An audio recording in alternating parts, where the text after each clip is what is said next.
hmm Hey, what's up? I'm Derek, and I sing in Mayday Parade.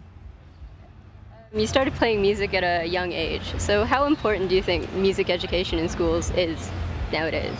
I think it's super important. I think it's something that everybody can relate to, and it really is, can help people. It can be therapeutic, and it can. I think it certainly, helped me, and it's just, what I think It's the only thing I'm really passionate about, or I feel like I'm good enough about. So I'm happy that I was introduced to it at a pretty young age to start, getting involved with it and everything. So I think it's huge. I think it's really important. Yeah. Can you think back to a moment in time when you realized that you wanted to take the musical route in life? Well, it was kind of a slow. Like my oldest brother started a band when I was maybe like 10 or 11. I was real young, and I just thought it was really cool. So I wanted to get a guitar, and my mom plays piano. She had talked to me about taking piano lessons for a long time. So around the same time, I got a guitar and started taking piano lessons and wanted to play music. And then I met Brooks, our guitar player, when I was in 7th grade, when I was 12, and he played guitar as well. So we started a band, and then at that point, it kind of became more of like a serious kind of thing. And even though we were terrible back in the beginning, that was like the main focus for us was the band. All through the rest of middle school and high school, we were more involved with our bands and the music we were making than anything else.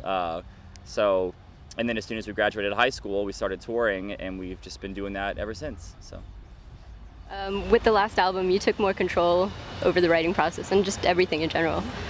Did you feel that added pressure when you actually released it? Like, that, okay, if people don't like it, it's all on us instead of outside. No, it made us a whole lot more comfortable with it, and it made us just happy to know that. I mean, really, the bottom line is that we should and need to be happy with it first, before anybody else. We found that whenever we released the second album, Anywhere But Here, we just didn't believe in it as much, and we didn't love it as much, and that's not a healthy thing. You have to be like super pumped and excited to play these songs every day, and you have to love them. And if you record an album that someone else wants you to make that you're not that into, even if it does really well, you're still going to hate playing it, and it's not a good thing. So with this one, with the newest one, the self-titled, we went in and just completely made the album that we wanted to make. And at that point, there really is no stress. I mean, if people like it and it does well, that's awesome. But if not, we still have an album that we love, and that's what we wanted to do. So, yeah. Okay. Is that another reason that you chose to make it a self-titled album? Yeah, absolutely. I mean, there were kind of a few reasons, but the main one was I think we just we feel like we locked it in with this album and made it the right way, and we've just, figured out what we want and what we don't want as a band. And we just kind of know, who we are now. So that's kind of a statement with the Mayday Parade. Yeah. One of the bonus things about being in a band is you get to travel a lot. But then one of the pitfalls is you don't really get the chance to enjoy the cities because you're busy doing interviews, playing the shows. So are there any cities that you've been to that one day when you have time off, you definitely want to go back to explore?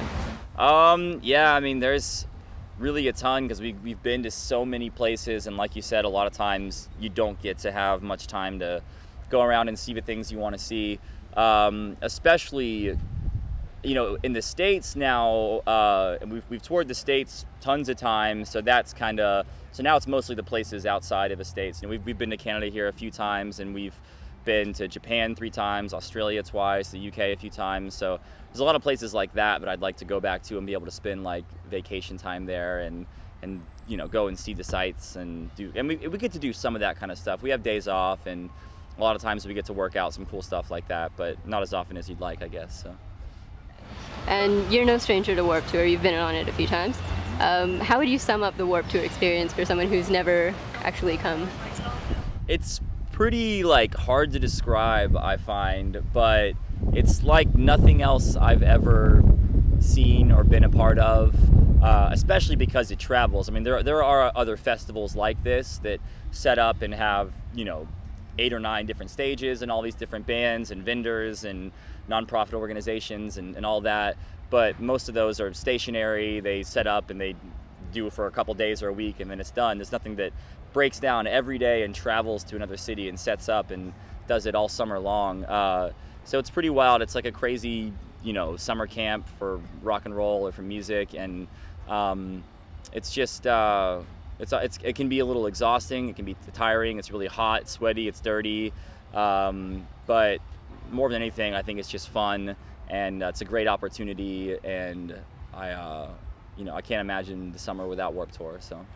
Okay, and then after Warped Tour, you still have a couple more tour dates. But then after you're done with that, what's next?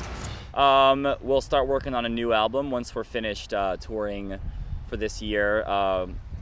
We'll stay pretty busy through the rest of the year touring, and then I think maybe December or January, I don't know, we'll start getting together and writing the next album. So. Okay, are you the type of band that's able to write while you're on the road, or do you need to have that time off, relax, and then come back? Well, we write on the road for sure, but we don't normally finish complete songs on the road. We'll just we have an acoustic guitar on the bus, and I have just lots and lots of ideas, and some of them are as simple as just a guitar part or whatever, and some of them are more finished, but we kind of build up lots of stuff like that, and then when we get together, we share all of that, all these ideas that we have, and we kind of start piecing them together into the songs. So yeah.